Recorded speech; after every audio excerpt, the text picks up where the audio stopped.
Hello guys, welcome back to my YouTube channel. So kamusta po kayong lahat guys? So sa lahat po ng mga Karusa user, mga tuk-tuk user na nandito sa Pilipinas, syempre gusto kong i-shoutout kayo At syempre dun sa pinapanood natin na isa sa nai-inspired tayo kay Sir Dijan Fox. Nag-comment nga tayo ng mga nakaraan kay Sir Dijan Fox, ang isa sa tuk-tuk camper, na talagang kung saan-saan nakakarating si Sir Dijan Fox, dahil sa kanyang tuk-tuk na iikot niya yung Luzon para lang makapag-relax at syempre makasama rin yung kanyang pamilya. At syempre na-inspire tayo dyan, kaya sa mga susunod, may try din natin yung mga ganyang mga ginagawa ni Sir Dijan Fox. Pero syempre guys, hindi pa natin magawa yun ngayon kasi hindi pa naman pang camper yung ating Karusa. Ang plano nga natin sa Karusa natin is lagyan ng parang table, tapos i-convert dun sa parang coffee shop na naiikot-ikot kung saan-saan, at kumbaga gawin din siyang libangan or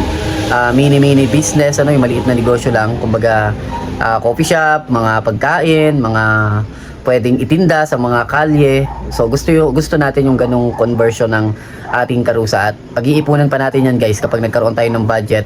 Baka yun talaga yung mangyari dun sa Karusa natin. At syempre guys, gusto ko rin na pasalamatan lahat ng nanonood sa ating YouTube channel, yung mga viewers natin na mga Karusa user, dun sa mga group, sa mga page ng Team Karusa dito sa Pilipinas.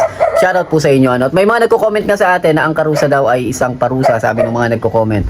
So alam nyo guys, magkakaiba naman tayo ng taste pagdating sa tuk-tuk. Kung para sa inyo is parusa yung Karusa, para sa amin naman na mga gumagamit ng Karusa or nagtatagal yung Karusa is okay naman ito sa amin. Hindi naman ito parusa, kumbaga biyaya pa nga ito, kasi nagagamit namin ito sa service sa mga anak namin, sa mga pupuntahan, pamamalengke, at hindi lang sa pamamalengke, nagagamit namin ito sa malalayong mga lugar. Kung may pupuntahan kami, katulad ko na nasa Bicol, pupunta ng Manila, is nagagamit po namin ito. Pupunta kami sa iba't ibang mga lugar, malalayo, nakakapasyal na kami, nakatipid pa kami, kasama pa yung pamilya. Hindi ito parusa para sa amin. Ito ay biyaya ng ating Diyos, kasi hindi lahat nagkakaroon ng ganitong klase ng service kagaya ng tuk-tuk. Hindi ibig sabihin porque Rusi isirain na. Nakadepende pa rin yan guys kung paano nyo ginagamit ang inyong Karusa, which is kailangan talaga nating ingatan at i-maintain yung ating Karusa. Pero syempre guys, nakadepende yan sa tao, kung paano niya iingatan yung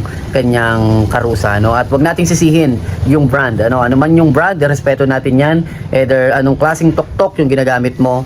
Para sa amin, hindi parusa ang Karusa, ito ay biyaya guys. At syempre guys, sagutin natin yung isa sa nagtatanong kay Kuya Barbero TV, kung kayang-kaya ba ng Karusa ang Laguna to Kamsur. May nag-comment kasi sa atin, ilalagay natin yung comment dito sa ating video. At syempre guys, sasagutin natin ito. Kung sa tanong ni Sir, kung kaya ba yung Bicol to Laguna, Laguna to Bicol, sure na sure ako, 100% na kayang-kaya po. Wag po kayong mangamba.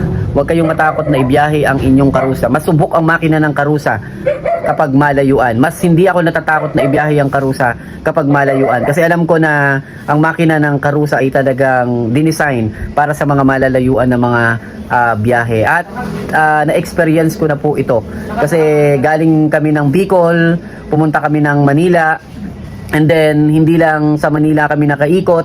Ang totoo guys, inikot namin ang Marikina, Antipolo, Tanay Rizal, lumabas kami ng Pagsanghan, Luciana, Laguna, Tayabas, Quezon. At ang pinaka nagustuhan ko sa Karusa ay yung napakalakas niya sa ahon guys. Walang biro, napakalakas po niya sa ahon.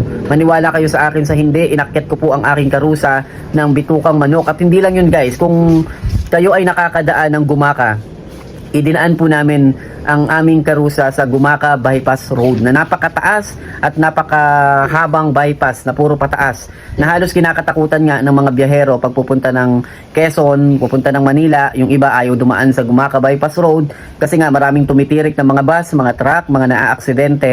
Pero dun sa Karusa namin, sa Karusa na ibiniyahe namin, itong Rosie Karusa namin, is kayang-kaya guys, naka-segunda to primera lang ako dun guys, dun sa Gumaka Bypass Road. At maraming ang nagulat guys na mga kasabayan namin sa daan na tuk-tuk is umaakyat sa isa sa matataas na bypass road ng Quezon. So doon tayo na amaze na talagang kayang-kaya ng Karusa. At syempre dito guys sa Bicol, is more on tarik yung mga lugar namin dito. Pumupunta kami ng mga malalayo, matataas na mga lugar, at ang mga sakay pa namin nun guys ay nasa 6 o minsan nga puno pa 7, pinagkakasya namin. Kahit na siksikan sa loob, kayang-kaya po ni Karusa natin yung mga ganong mga matataas. At syempre guys, yung Tanay Rizal, naikot din po namin yan.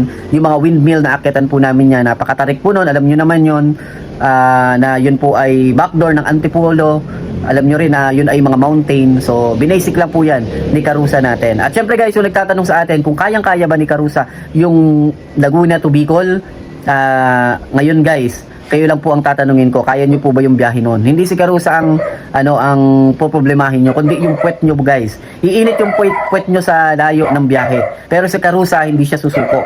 Ang gawin nyo lang guys, tingnan nyo lang yung coolant nyo, baka yun lang yung maging problema. And then yung gulong lang, i-check nyo lang lagi yung gulong. Kasi syempre, yun lang naman talaga ang dino-double check dyan, yung preno, yung gulong natin, yung coolant natin.